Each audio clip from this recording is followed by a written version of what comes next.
السلام عليكم ورحمة الله وبركاته أحبتي في الله متابعين قناة تفسير الأحلام مع رانيا. هقدم لكم النهاردة تفسير رؤية شخص يقول لي أحبك في المنام.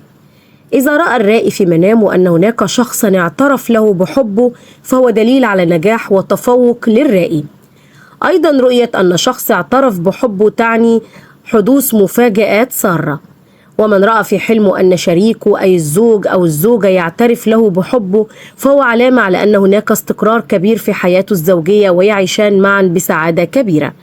إذا رأت العزباء أن شخص يعترف لها بحبه أو صديق تعرفه اعترف لها بحبه فهو دلالة على أنها تشعر بالراحة مع هذا الشخص. وإذا اعترف الرائي بحبه في المنام لشخص ما وقام الشخص الآخر باعترافه له وبادله نفس الشعور فهو إشارة إلى اقتراب زواجه بشخص يرغب فيه. وإذا وجد الرائي نفسه في المنام يعترف بحبه لشخص آخر وكان هناك جمع من الناس فهو إشارة إلى أن الرائي ستزول مشاكله وهمومه. وإذا رأت الفتاة أن شخص يعترف لها بحبه وهي متقبلة ذلك وسعدت به فهو إشارة إلى نجاح وتفوق في حياتها وإشارة إلى ارتباطها برجل ترضى به وتسعد معه في حياتها.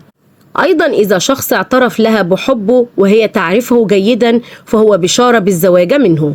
وإذا كان الشخص الذي رأته في منامها هو أحد المحارم فهو إشارة إلى مساعدتها ومساندتها من الشخص المرئي في منامها في حياتها الحقيقية. وإذا رأت رجل لا تعرفه يعترف لها بحبه يدل على تحقيق الأمنيات. وإذا رأت المتزوجة رجل يقول لها أحبك دل ذلك على الوقوع في بعض المشاكل البسيطة.